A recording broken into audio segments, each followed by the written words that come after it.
A ball. Laura laughs if she sees a ball bounce. I don't think it's funny. I wonder if I used to laugh at a ball bouncing when I was 2, like Laura. And if I used to laugh, why did I stop? Babysitter. Sometimes my mum and dad used to go out. This meant that my brother had to babysit me. He hated it because I just wouldn't go to bed when he told me to.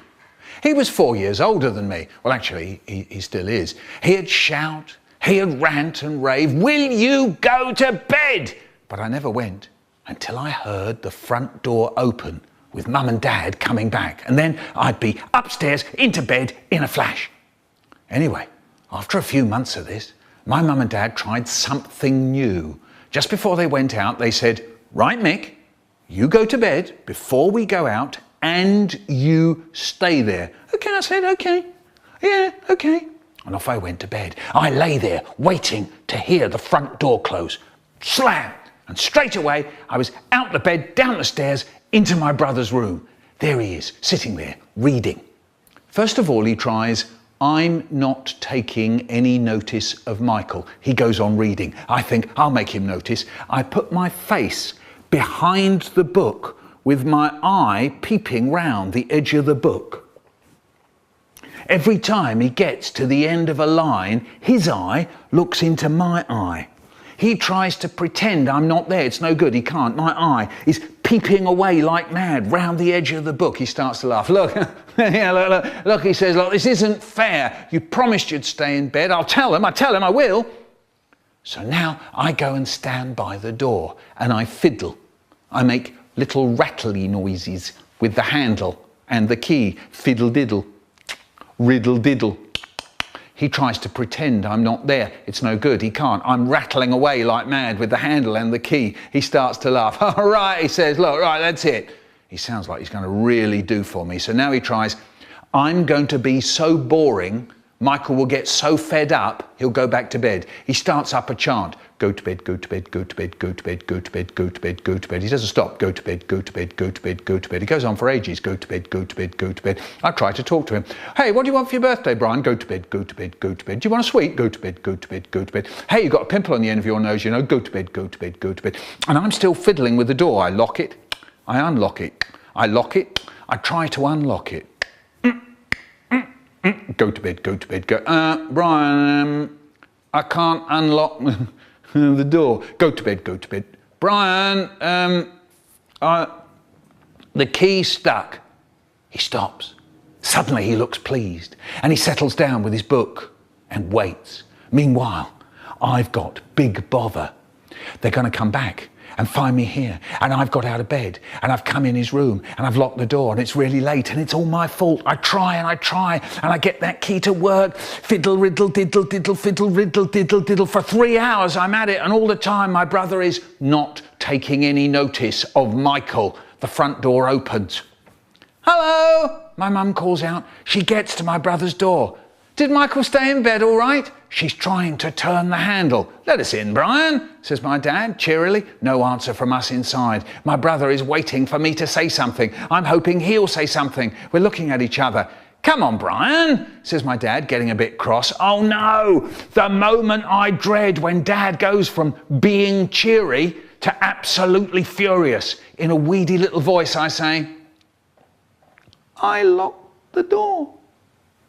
That really winds them up. There's my mum. "Is that you, Michael? You still up? You promised you'd stay in bed. It isn't fair on Brian." And there's my dad and he's roaring, "Would you believe it, the little pig? And the door's jammed. I'll have to break it down. God, when I get inside, oh, he's going to be in for big trouble." And me, I'm standing there all shaky and sorry and shuddery. But my brother, what's he doing? He's smiling all over his big face.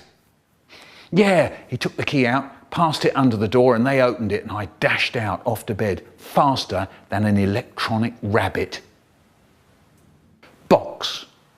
I made a box with a lid and locks big enough for me to sit in. I took the chance, climbed in and bolted the lid above me. I'd made the walls of my box so that they could move in towards me. The sides and the top could come closer and closer towards me simply by my turning a handle from the inside of my box. Now that I was inside with the lid shut, I turned the handle and the box closed on me. I could feel the bolts in the walls digging into my skin. I could feel my neck being squashed down. I felt like clothes in a suitcase, my arms binding my body up. I stopped still, feeling the feeling of it. Look what I've made for myself. Look what I'm doing. Look at the box. Though you won't see me, I'm on the inside. Walnut in its shell. Conversations with a 2-year-old. Do you want an apple? No. What do you want then? An apple. Do you want something to eat? No. Do you want some puffed wheat? Yes. What are you doing? Got my pockets in my hands. What's the time? 24 hours ago. Go wash your hands in the bathroom. My hands aren't in the bathroom. What's the matter? I've got a headache in my foot. Now what's the matter? I've got a tummy ache in my head. Are you all right? I done saw a funny noise. Cool guy and fool guy. Cool guy met fool guy going down the street. Said cool guy to fool guy, who you gonna meet? Said fool guy to cool guy, I don't want no meat. Said cool guy to fool guy, I mean meat, not meat. Deep down where I don't know, deep down inside, there's a place so sad, such a sad, sad place. Sometimes it fills up and it fills up and it fills up and overflows in my eyes, and all of me is so sad, such a sad, sad place. Eileen. My name is Eileen Ogle and I run a dancing school. My name is Eileen Ogle and my sister is a fool. My name is Eileen Ogle, I teach little girls to dance. My name is Eileen Ogle and I'm living in a trance. Far away. I want to tell you about a place I went, far, far away.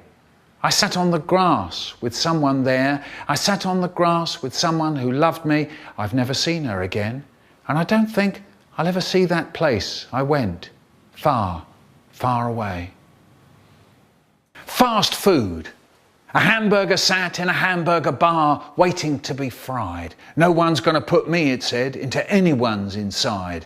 'Cause eating me is cruel, eating me is murder. You can't catch me, I'm the speedy hamburger. So up jumped the hamburger and ran out of the bar. Hey, come back here, said the hamburger cook. You won't get very far. But Hamburger rolled out of the door and off down the street. Who do you think was the first person Hamburger happened to meet? Lollipop lady was walking home with a lollipop in her hand. Get out of the way, Hamburger yelled. I'm the fastest in the land.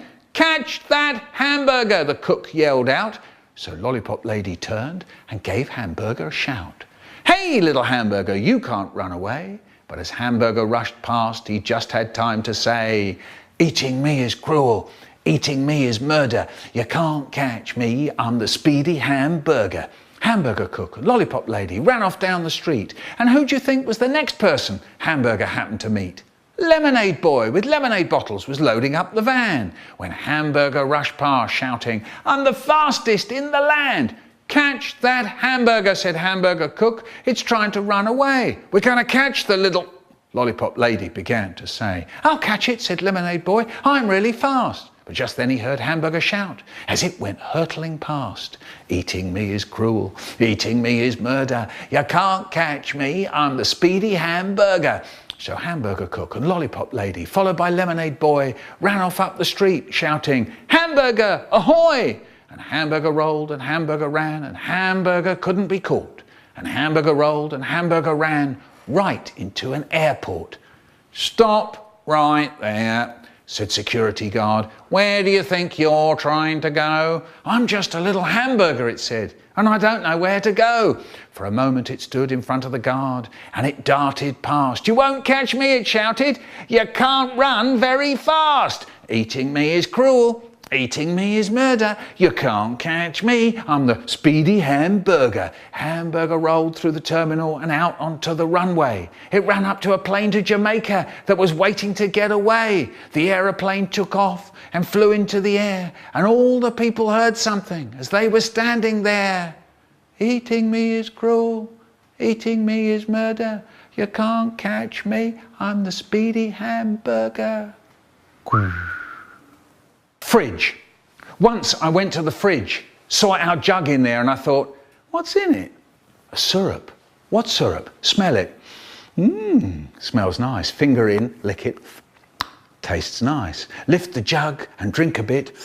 Oh, this is good. This is peach syrup, tinned peach syrup. What a drink. So I drank the lot. Not long after, a few days later, I went to the fridge, saw our jug in there. What's in it? A syrup. What syrup? Smell it.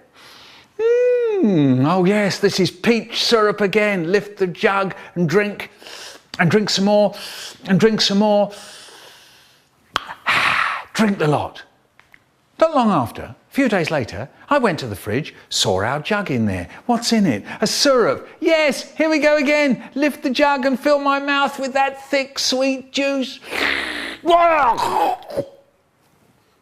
This isn't peach, this is... My mouth is full of oil, thick cooking oil. I wonder who put that there. George said sometimes my dad doesn't shave and his face is all prickly. The new teacher said, what does your mother say about that? And George didn't say anything. Claire said, his mum don't live with his dad. And the teacher said, don't say don't, say doesn't.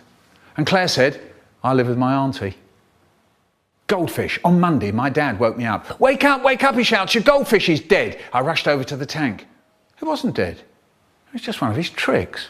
On Tuesday, my dad woke me up. Wake up, he shouts, your goldfish is dead. I rushed over to the tank. It wasn't dead. It was just one of his tricks. On Wednesday, my dad woke me up. Look, wake up, he says dead quietly. Your goldfish is dead. Oh, no, it isn't, I said. Look, it is, he said. Oh, no, it isn't, I said. Look, it really is, he said. So I got up and there was my goldfish, stuck on its side on the top of the water, mouth open, eyes staring, tail stiff, dead in my tank. It wasn't one of his tricks. Harrybo.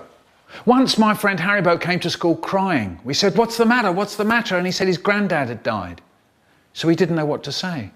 Then I said, how did he die? And he said, he was standing on St Pancras station waiting for the train and he just fell over and died. And then he started crying again. He was a nice man, Harrybo's granddad. He had a shed with tins full of screws in it. Mind you, my gran was nice too. She gave me and my brother a red shoehorn each. Maybe Harrybo's granddad gave Harrybo a red shoehorn. Dave said, my hamster died as well. So everyone said, shh. And Dave said, I was only saying.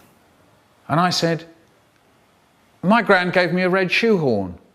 Rog said, I got a pair of trainers for Christmas. And Harrybo said, you can get ones without laces. And we all said, yeah, no, that's right, Harrybo, you can. Any other day we'd have said, of course you can. We know that, you fool. But that day we said, yeah, that's right, Harrybo. Yeah, no, you can, yeah. Headache. It's a lump in your head. It's the blade of a knife in there. It's your veins bursting. It's your skull squeezing your brains. It's a headache. Horrible. I was starving. All I had for breakfast was 1 apple and 15 raisins. It was 12:30 and I had to get to Hemel Hempstead. So I bought a pizza and I ran and jumped on my train. As we pulled out of Euston Station, I began to eat. Trouble was, my pizza was in a paper bag. One sloppy, cheesy pizza with the melting cheese and tomato stuck to the bag. So I peeled off the paper off my pizza, but it was slippery and sticky and the pizza came off in soggy lumps that I scooped together and pushed into my mouth.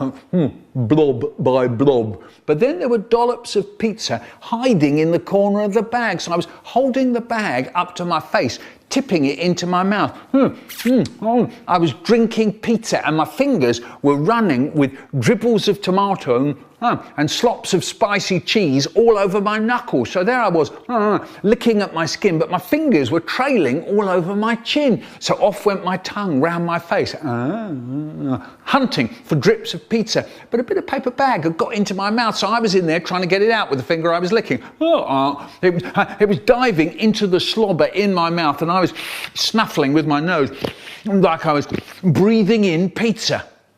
It was then I noticed the woman opposite. She was watching me.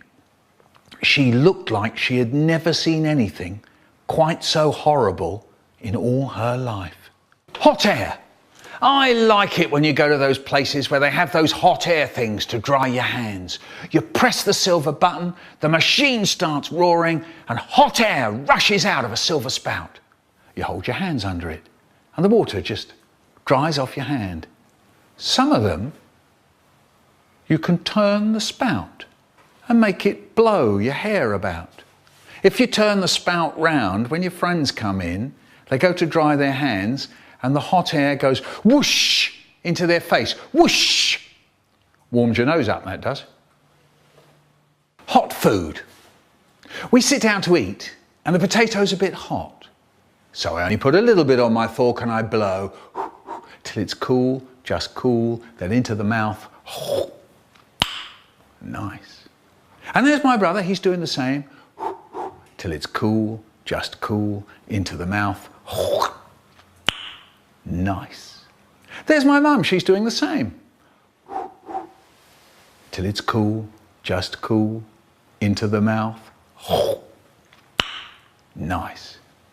But my dad, what does he do? He stuffs a great big chunk of potato into his mouth, and then that really does it.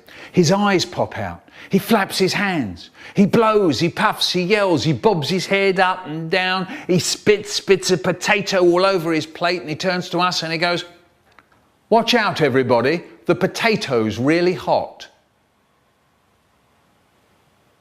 I think it's really bad news. They don't put paper in our school loos. If you need paper, you have to ask, right in front of everyone in class. You may think I'm a bit of a fool, but that's why I don't go to school. Logic. A girl said, "I wrote myself a letter." So I said, "What did it say?" And she said, "I don't know, I won't get it till tomorrow." A boy said, "I'm really glad my mum called me Jack." I said, "Why is that?" He said, "Because all the kids at school call me that." London Airport. Once my brother said, "Why don't we go to London Airport for your birthday treat? We could spend all day there, London Airport, looking at the planes. It would be great." "Yeah," I said, "it would be great." Mum said yes, so we took sandwiches and chocolate and drinks. I was really looking forward to it. When we got there, my brother found out that there was this bus that you could go on, a kind of trip round the runways so you could get right close up to the big jets. Great, really great. So he got the tickets and we got onto the bus, and as we were getting on, I said, "Brian, I want a wee." So he goes, "Well, you can't now. This is the last bus today. It's just about to go. We won't get on another one." "Brian, I want a wee." So he goes, "Look, you can't now. It'll wait. It's not that long a time to wait." So we got on. The bus started up and away we went. The driver starts going, "We're coming to runway 4 now. If you look to your right, you can see 2 planes. I'm dying for a wee." I said, "It'll go away," says my brother. "I want a wee." I said, "What's the matter?" said the man in front. "He wants a wee," said my brother. "Well, you can wait, can't you?" said the man. "No." I said, "Well, don't do it here, will you, Sonny?" He says.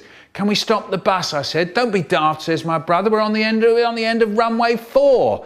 You can't do a wee on the end of runway 4. And the bloke driving the bus goes, "If you look out of your window, you can see a baggage truck." "I'm going to wet myself," I said. My brother says, "Look, there's Concorde. Just think of something else, will you?" "I can't," I said. "It's hurting. I've got to do it. I've got to do it." The bus went on. We saw more planes. And more planes. And more planes. "You haven't wet yourself, have you?" My brother says, no. More planes, more planes, more planes. Here goes, I said. Then the bus stopped. I rushed off the bus. I got to the toilet and everything was lovely once again. Wonderful. And then we went home. Mum said, did you have a good time, boys? And my brother said, it was great, really great. And how about you? She said to me, how was your birthday treat? All right. I said, all right. But I wanted a wee and they wouldn't let me. And I cried. May, a woman called May, used to look after us sometimes. Her husband was a bus conductor and he could wink with both eyes. Fantastic. We used to meet him on the bus. And when we got our tickets off him, if we were lucky, he'd wink one eye, then wink the other eye, again and again, really fast. Fantastic. But best was May. When she came over after tea, we played games. My favourite was raisins. This is how we played raisins. We tipped the raisins out of the raisins jar and we each guessed how many raisins there were. 148, I'd say. 231, May'd say. Then we took one raisin each, counting. I take one, put it in my mouth. May takes one, 2. She puts it in her mouth. I take one, 3 into my mouth. May takes one, 4 in her mouth. And so it went on. 131 in my mouth, 132 in her mouth. I love raisins, all chewy and sweet. 201 in my mouth, 202 in May's mouth, 203, last one in my mouth. May had guessed best. She had guessed 231. But now we'd eaten all the raisins. They were all gone. The jar was empty. Could be trouble. Anyway, then it was bedtime. At tea time the next day, we were having fruit salad and my brother said, I'll have raisins on this. He went to the cupboard and he saw the empty jar and he goes, where have all the raisins gone? The jar was full yesterday. Mum, he's eaten them all. Look at his face. You can see he's eaten them. Tell him off, Mum, tell him off. And Mum says to me, did you eat them? And I say, me and May did. And my brother says, see, I told you, it's not fair, Mum. He's a greedy little pig. And then a picture came into my mind of the night before of me and May counting the raisins into our mouths, all chewy and sweet. So I said, I'm not a greedy little pig. And Mum said to my brother, raisins don't last all week, you know. But I didn't tell anyone about our game. Raisins, 203. Me and my brother.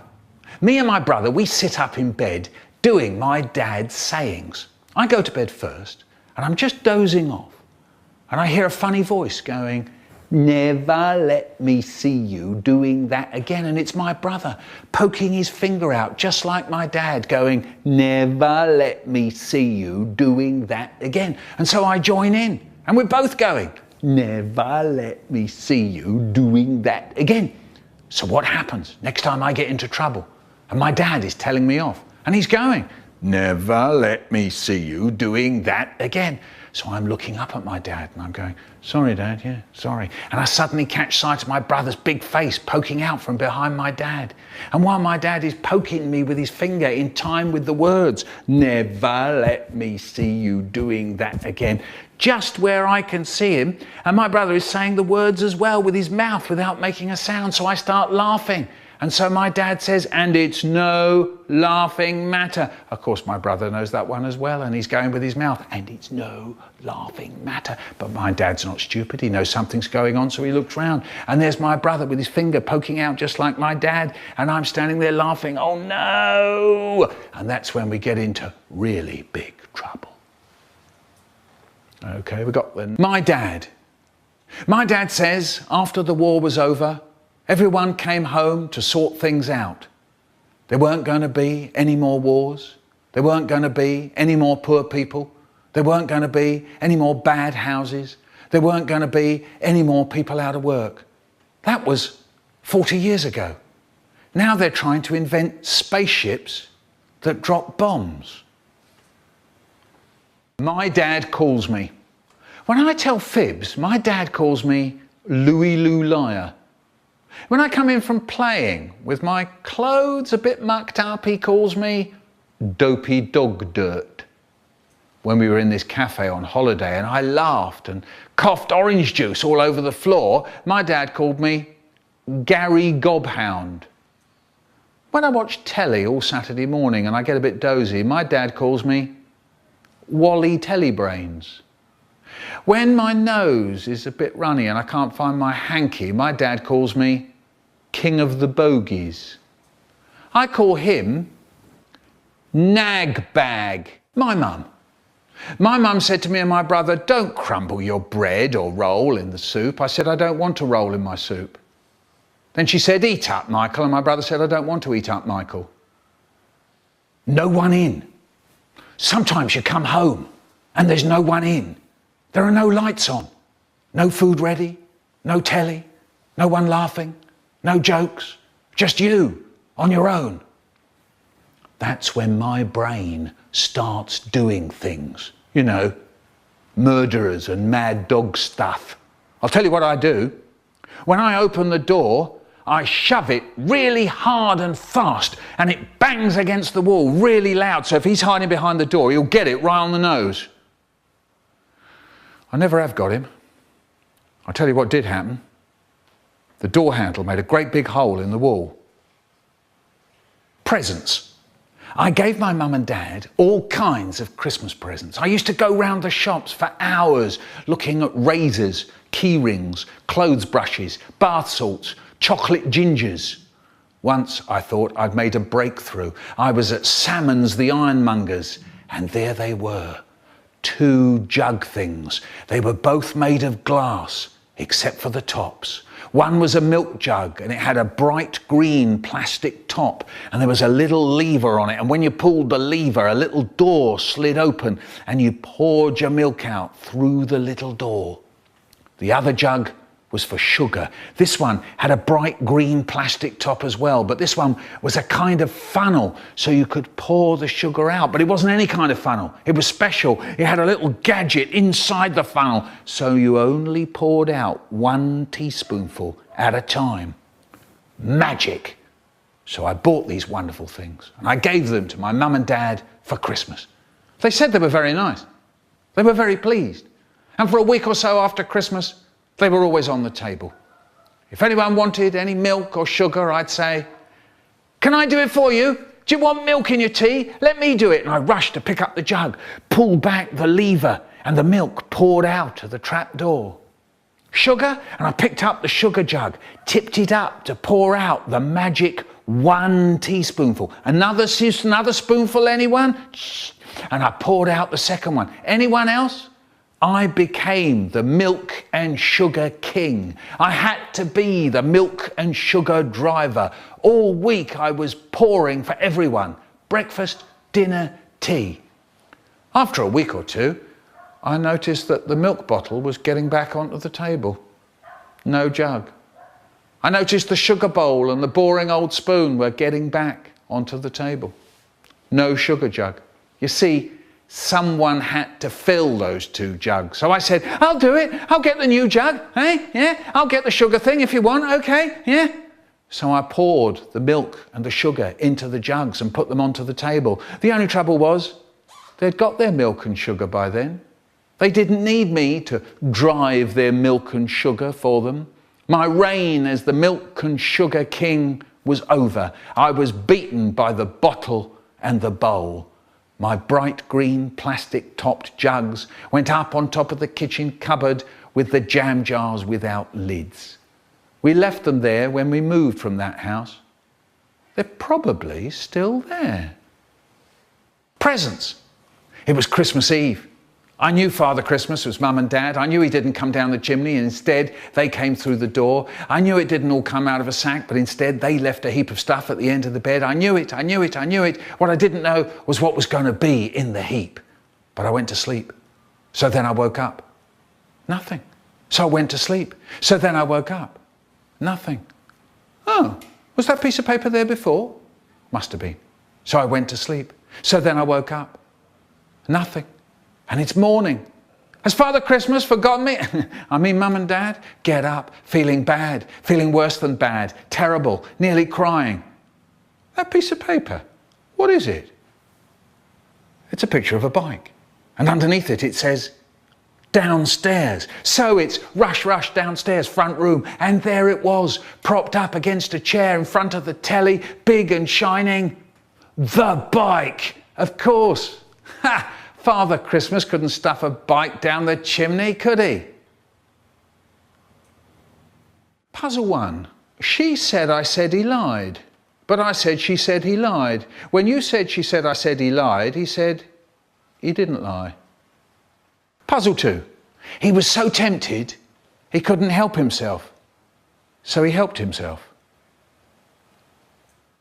Quiet, please.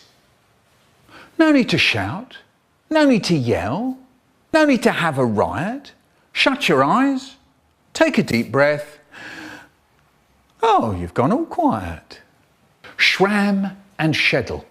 There's an old shop in Islington called Schram and Scheddle.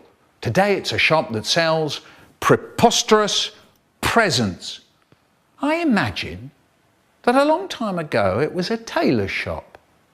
And it went like this. Mr. Schram was the boss. Mr. Scheddle sat at the sewing machine with his foot on the pedal, sewing away. Sometimes Mr. Schram thought Mr. Scheddle wasn't working hard enough, so he shouted, "Pedal, Scheddle!" And Scheddle snarled back, "Scram, Schram!" And so it went on, day after day. Pedal, Scheddle, scram, schram. Pedal, Scheddle, scram, schram. Pedal, Scheddle, scram, schram. Spots in my eyes. I've got spots in my eyes. Not spots you can see, they're on my side. I see them when I'm looking at you. To start with, I thought it was dirty windows. Then I thought it was little flies in the air, but it isn't. It's spots in the eyes. I'm trying to find out where the spots are in my eyes. If you see me staring at a white wall, trying to make one eye look at the other eye, that's what I'm doing, looking for the spots in my eyes. Actually, I don't know what an eye is. Maybe it's a plastic ball, or it's a kind of little round fish tank, glass outside, water inside, and the spots are floating around in the fish tank of my eye. I wish I could get rid of them.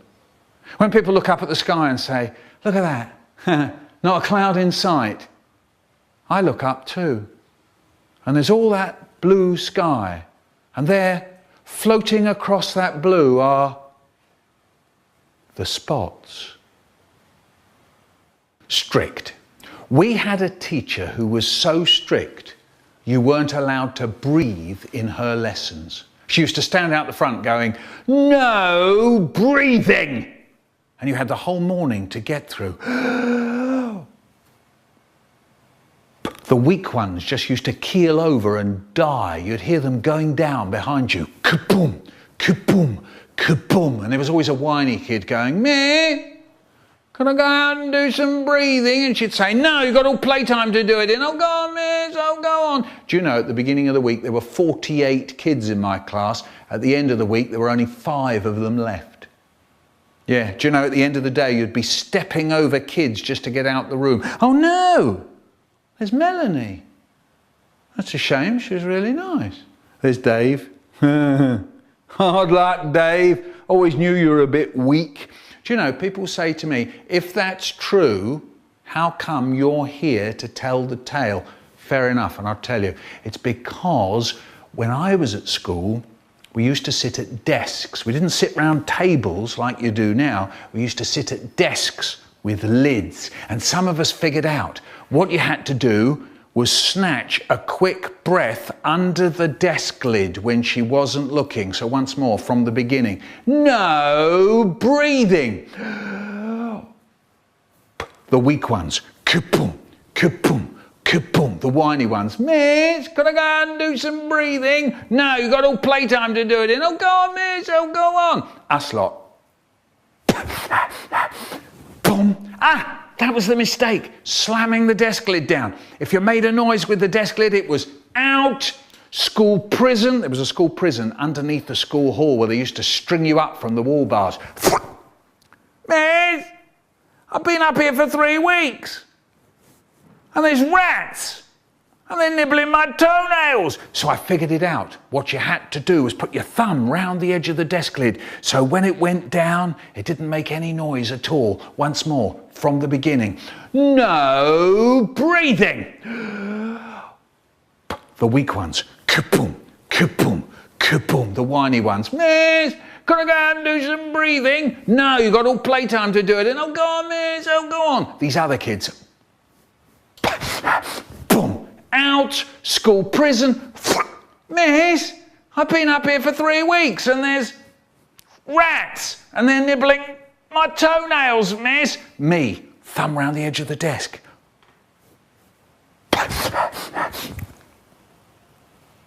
No noise at all. Survival. Tea time. It's tea time and we're sitting at the table and my dad wants milk in his tea. Oh, could you get me the milk? I get the milk. I sit down again. Then he wants butter for his bread. Oh, could you get me the butter, he says. I get the butter and I sit down again. Then he wants a teaspoon for his tea. Oh, could you get me a teaspoon, he says. And then my mum says, once you get that bum of yours stuck in a chair, you never get it off again, do you? And my dad says, I can't get a moment's peace round here. Telly, put your thumb in the air, your finger over there. Look for your other thumb. You'll probably find it on the other hand. Put that thumb on the end of your finger. Put that finger on the end of your thumb. You've got a telly now. What programme shall I put on the telly? I know.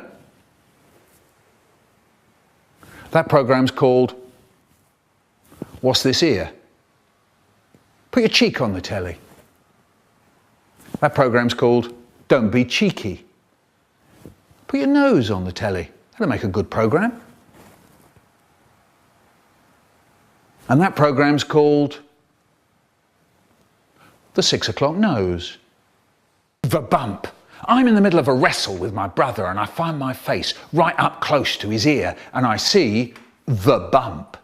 The bump is just next to his ear. It's all shiny and when you press it, it goes in like a push button. He says it doesn't hurt, it just sits there.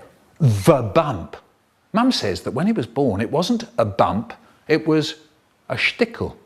I said, what's a shtickle? And she said, like a little stick sticking out of the side of his head. She said they tied it up with a bit of cotton and it died until all that was left was the bump. The little shiny bump. The bus goes on and it's full and it's leaving and it's going on and it's morning and it's evening and it's in Punjabi and it's daytime and it's full and it stops and it's suspicious and it starts and it's in Igbo and it's shouting and it's shopping and it's rapping and it's lit up and it's dark and it's shove up and it's crying and it's squealing and it's in Dutch and it's breaking and it's in Geordie and it's at the station and it's skint and it's full of babies and it's full of men and it's going on and it's past the Vietnamese cafe and it's past the tyre depot and it's past the silver car and its chauffeur and it's waiting for Sinatra to start up and it's in patois and it's chips and vinegar and it's past the park and it's full of football and it's a belly scared and it's in Arabic and it's back from school and it's pushing and it's raining and it's right armpits and it's tranks and it's angry, it's full of yesterday and it's riding under the lights and it's hacked off and it's the smell of oil and it's drunk and it's combing and it's kissing and it's packets of rice and it's cassava and it's over the canal and it's the baby's bottle and it's over the railway and it's under the cranes and it's in the shadows of the palaces in glass and it's in Albanian and it's bleach and it's the homework in late and it's spuds and it's the hijab and it's shoulders next to backs next to fronts and it's revving and it's too late and it's too early and it's not enough and it's going on and it's on time and it's dreaming and it will get there today and it will get there tomorrow. The car trip. Mum says, right you two, this is a long car journey. I'm driving and I can't drive properly if you two are going mad in the back. Do you understand? So we go, okay Mum, okay. Don't worry about it. And off we go.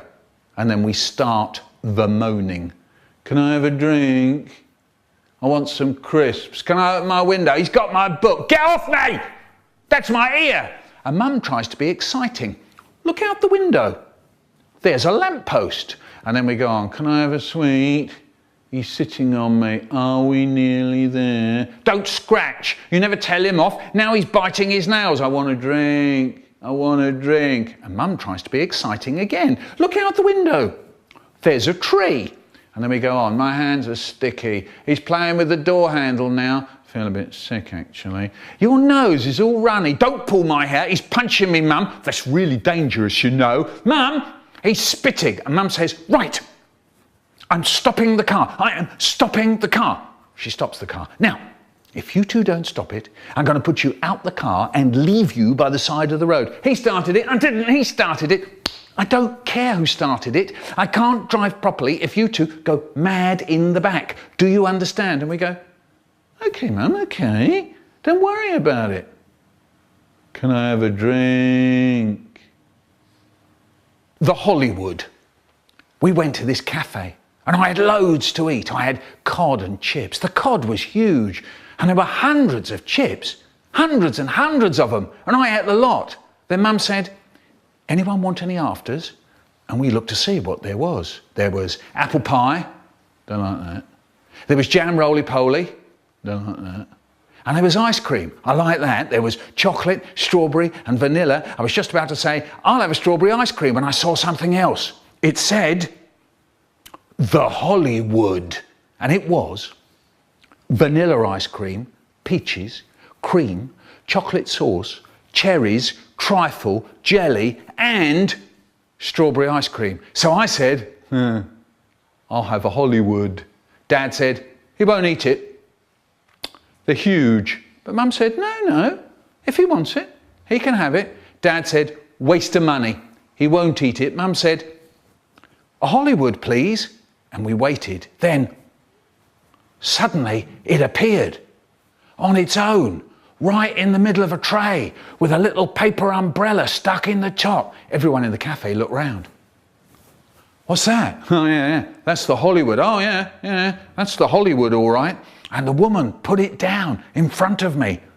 The Hollywood, with a little paper umbrella stuck in the top. It was huge. It was taller than me. And I had this really long spoon to eat it with, and now everyone was looking at me. I had to reach up to get to the cherry on the top. Got it. Oh, in the mouth. It was lovely. Then onto the ice cream and the chocolate sauce. Dig in. That was a bit rich, but okay. Dad loves ice cream and chocolate sauce, and he's watching me, but I don't give him any. Then there was some jelly stuff, and actually, that wasn't very nice. It was horrible. And Dad said, slowing down, are you? And Mum said, leave him alone. Now I was filling my cheeks so as not to taste it so much. My hands went hot and people were looking at me. Then I got to the trifle, soggy cake. And that was even more horrible. I couldn't bear to put it in my mouth. I couldn't even put it in my cheeks. I hunched my shoulders and spat some onto my plate. I stopped eating. Dad said, stopped, have you? Mum said, leave him alone. I said, I don't like it very much. Dad's hand darted across the table. I'll finish it, he said. Oh yeah, you bet he said that. I'll finish it, he says. And Mum turned to me and said, never mind, dear. I don't suppose you'll ask for one of those again, will you? I don't suppose I will. The Hynotizer. Once a boy called Richard came to school and said, I can hypnotise people. So he said, yeah, I bet you can't. So he said, okay, playtime. So playtime. We all went onto the playground. He said, right, who wants to go? So Trevor said, yeah, me. So this boy, Richard, bade Trevor lie down on the ground on his back, and he took this gold ring out of his pocket and he put it very carefully between Trevor's eyes, on the bridge of his nose. Then Richard took this conker out of his pocket. It was on the end of a string, and he starts swinging the conker to and fro in front of Trevor's eyes, and he starts up talking in this spooky voice. Watch the conker, go to sleep, go to sleep. Watch the conker, go to sleep, go to sleep. And it went on for ages. And we were all crowding round, dead quiet, watching Trevor, listening to Richard going, go to sleep, go to sleep. Is it working, we said? Is he going to sleep? He's hypnotised. Blimey. Suddenly, the going in bell went. Boing, boing. At that, Trevor goes and stands up. He just stands up. Ha! Dusts himself down. So we all crowded around him going, were you asleep? You were asleep, weren't you, Trevor? Hey, were you hypnotised? And he looks at us all fed up and he says, only thing that happened was I got a rotten headache. After that, we used to go around telling people, you see that bloke over there? Him, Richard, he's brilliant. He can hypnotise people. He's a hypnotizer, you know. And Richard, he'd hear us saying all this and he'd go, yeah, I'll come off it, you lot. I'm not that good at it. The Michael Rosen Rap. You may think I'm happy, you may think I'm sad, you may think I'm crazy, you may think I'm mad, but hang on to your seats and listen right here. I'm gonna tell you something that'll burn your ear. A hip hop hap. I'm giving you all the Michael Rosen Rap. I was born on the 7th of May. I remember very well that awful day. I was in my mother, curled up tight, though I have to say it was as dark as night. Nothing to do, didn't want to breathe. I was so happy, didn't want to leave. Then I hear some people give a shout, one push Mrs. Rosen and he'll be out. I'm telling you, that was a puzzle to me. I shouted out, how'd you know I'm a he? Doctor shouted, good Lord, he can talk. I popped out my headset, now watch me walk. I juked and jived around that room, balam bam boola, balam da diddy boom, a hip hop hap. I'm giving you all the Michael Rosen Rap. When I was 1, I swam the English Channel. When I was 2, I ate a soapy flannel. When I was 3, I started getting thinner. When I was 4, I ate the dog's dinner. When I was 5, I was in a band playing drums. When I was 6, I ate a bag of plums. When I was 7, I robbed a bank with my sister. When I was 8, I became Prime Minister. When I was 9, I closed all the schools. When I was 10, they made me King of the Fools. So that's what I am, that's what I be, with an M, with an I, with a K, with an E. That's what I am, that's what I be, Mr. Mike, Mr. Michael, Mr. Rosen, Mr. Me, a hip hop hap. I'm giving you all the Michael Rosen Rap. The outing. Right, class 6. Right, class 6. I'm talking. I want complete quiet. And that includes you, David Alexander. Yes, you. No need to turn around, David. There aren't any other David Alexanders here, are there? Louise, it isn't absolutely necessary for your watch to play us London's Burning just now, is it? Right. As you know, it was our plan to go out today to the Science Museum. Now, I had hoped that it wouldn't be necessary for me to tell you. Yes, you as well, Abdul. You're in class 6 as well, aren't you? I saw that, Mark. I saw that. Any more and you'll be out. No trip, nothing. I had hoped that it wouldn't be necessary for me to tell you how to behave when we go on a trip, but, and this is a big but, you haven't heard a word I've said, have you, Donna? This is a big but. I have to tell you how to behave, don't I? Why? Yes, it is because you never listen, but there's another reason, isn't there? Yes, Warren, because of what happened last time. Let's remind ourselves of a few things, shall we? The food, even as I speak. Would you believe it? I can see that Fan has opened her can of drink. I don't believe it. I really don't. Do we have lunch at 9:30 at school? No, we have lunch at 12:15. But Fan, you've already begun yours. If you remember last time, Joanna had eaten all her sandwiches before she even got to school. Lloyd sat on his orange and burst it, and Alfred put one of those little chocolate Swiss rolls in his pocket, and yes, it melted. Yes. So remember, lunch is when? Yes. Of course, lunch is at lunchtime, but when? 12:15. Correct. Now, perhaps I thought, when I got up this morning, I won't have to tell class 6 about what to do when we get to the station. But then I remembered David's little gang, who decided they wouldn't wait for me to tell them what train to get on. And before we all knew it, David and his little gang were heading for the seaside on their own. Now, when we get to the museum, of course you're not listening, are you, Lydia? But then of course you didn't listen last time, did you? And then you wondered why you sat on Lloyd's orange after Lloyd had already sat on it once. When we get to the museum, do we run about the corridors? Do we run around screaming? Do we go sliding on the shiny floors? No, we don't. No, we don't. No, thank you, Mervyn. That's enough. I'm very glad you've got jam in your sandwiches, Mervyn. We're all glad you've got jam in your sandwiches, Mervyn, but what's it got to do with sliding on the floor of the Science Museum? Precisely nothing. I'm very sorry, Mervyn, but nobody at all wants to know about the jam in your sandwiches, Mervyn. Now, when you're ready, when you're quiet, we'll all go. That doesn't mean leaping up in the air, does it, Karen? Louise? Why is your watch now playing for He's a Jolly Good Fellow?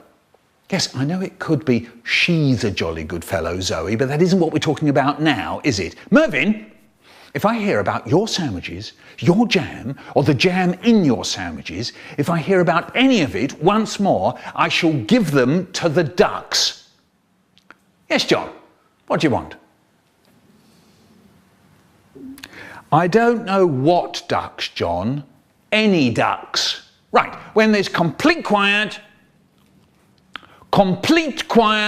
you'll find your partners and stand by the door. Oh no, not another one of those little chocolate Swiss rolls again, Alfred. Surely not. Marcia, you cannot have Charmaine and Donna as your partner because that makes 3, and 3 doesn't mean partner, does it? And perhaps you could put your comb in your bag for at least 3 seconds, just giving us enough time to get to the door. Right, okay then, Class 6, we're off. Why not leave your watch behind, Louise? The project. At school, we were doing a project. You know the kind of thing. The Vikings. Transport. Wood. Our project was Holland. There we were reading My Friend Hans from Holland. And we made windmills and stuck blue strips of paper onto white strips of paper. They were canals. And we kept talking about tulips and cheese. In the end, I thought they grew cheese and ate tulips. Then suddenly one day, our teacher, Miss Goodall, said there was an inspector coming in. She said he wasn't going to inspect us, he was going to inspect her. And we were all to help her by being really good and answering all the questions that he asked us.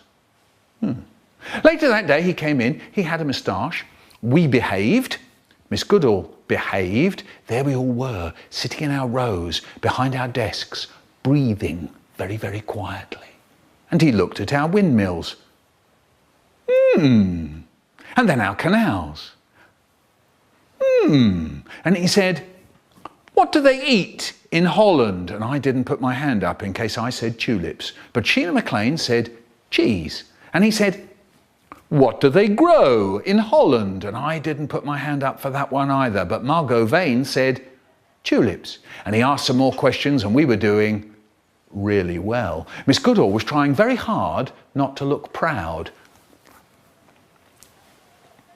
And then he asked, who is the Queen of Holland? There was silence. No one knew who was the Queen of Holland. Miss Goodall frowned and then started looking all round the class with her eyes looking all hoping. And then suddenly I remembered this funny little rhyme that my friend Harrybo used to say. I put up my hand. Yes, said the inspector, Queen Juliana is a fat banana. I said, Miss Goodall looked awful. Harrybo was sitting in front of me and I saw him snort and start giggling. Sorry, what did you say? Said the inspector. Queen Juliana. I said, good, he said. You're right, quite right. Miss Goodall was delighted, I was delighted, the inspector was delighted, and Harrybo was still snorting away like mad. The Skyfoogle. There was a man who turned up round our way once, put up a tent in the park he did, put notices all round the street saying that he was going to put on show a terrifying creature called the Skyfoogle. No one had ever seen this thing before. The show was on for 2 o'clock the next day. Next day we all turned up to see the fiercest animal in the world. The man took the money at the door. We all poured into the tent with a curtain in front of it. We all sat down and waited. The man went off behind the curtain. Suddenly we all heard a terrible noise. There was an awful yelling and crying. There was the noise of chains rattling and someone shouting. Suddenly the man came running onto the stage in front of the curtains. All his clothes were torn. There was blood on his face and he screamed, "Quick, get out! Get out of here! The Skyfoogle has escaped!" We all got up and ran out the door and got away as fast as we could. By the time we got ourselves together, the man had gone. We never saw him again. None of us ever saw our money ever again either. And none of us has ever seen the Skyfoogle. Tidy your room. They say, tidy your room. But I'm trying to kill a fly on the wall with a rolled up comic. Pew! They say, I'm asking you to tidy your room, but I'm trying to kill the fly by squashing it with a chunk of plasticine. They say, I'm now telling you to tidy your room, and I'm rolling up little bits of plasticine. For the last time, tidy your room, but I'm making a line of the rolled up bits of plasticine along the edge of the chair. They say, can you hear me? I say, yeah. I'm now flicking the bits of plasticine at the fly on the wall. They say, what have we just asked you to do? And I say, I don't know. Toenails. More and more people in Britain today are using toenails. Smart and smooth, they grow on all 5 toes of each foot. We spoke to Jack Davis of Hackney. Yeah, I like toenails. I've got 10 of them. Big ones for the big toes and little ones for the little toes. They're great. Be like Jack. Be smart. Grow toenails. Tomato 1. Here's me, and my mum's just given me a tomato. And if there's one thing I can't stand, it's tomatoes. You know that fleshy bit? The way it sticks to your teeth, and you know all those slimy little seeds, the way they slide round your mouth. Ooh, I can't stand it. Anyway, my mum says, eat it, and I say, don't want to. She says, eat it, and I say, I hate tomatoes, all slimy. And she says, don't you talk like that. When I was a girl, I had to eat whatever my mum put in front of me. Do you think I could talk to my mother like that? Do you know there are some people in the world who give their right arm to have a tomato, to have half a tomato because they haven't had anything to eat for a whole week? I'm telling you this, if you don't eat your tomato, there'll be no afters, and I've made something rather nice. I think you know what I mean. So here goes. In goes a bit of tomato. Just like I thought. First the fleshy bit, it sticks. Then the slimy bits, they slide about. And when it all goes down my throat, it stick and slide all the way down. Oh no, this is horrible. So I start to sulk. I make my eyes go dim. I push my lips out to make myself look all rotten. Don't you dare sulk, she says. I'm not having you sitting there throwing one of your tantrums. I don't have to put up with you behaving like this. All I'm asking you to do is to eat one tomato. It's taken months to grow. It's full of goodness. So stop that stupid sulking, will you? But I just sit there in my great big sulk. I never did eat that tomato. Mind you, I never got any afters either.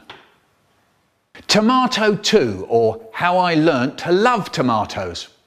When I get in, if there's one thing I love, it's a fat red tomato. I love the feel of my tongue and lips on the tight skin. Then I make my teeth cut into the flesh so the juice jumps into my mouth, the coolness and the wetness. So now I get some pepper and put a few grains on the flesh. So with my next bit, a tasty feel starts under my tongue. I get a piece of bread and all the wheaty, mealy stuff mixes with the juicy tomato stuff. And that's the way it goes down now. Bread and tomato, tomato and bread in a lovely, wet, grainy, savoury, flavoury, round the mouth, fruity, bready mush.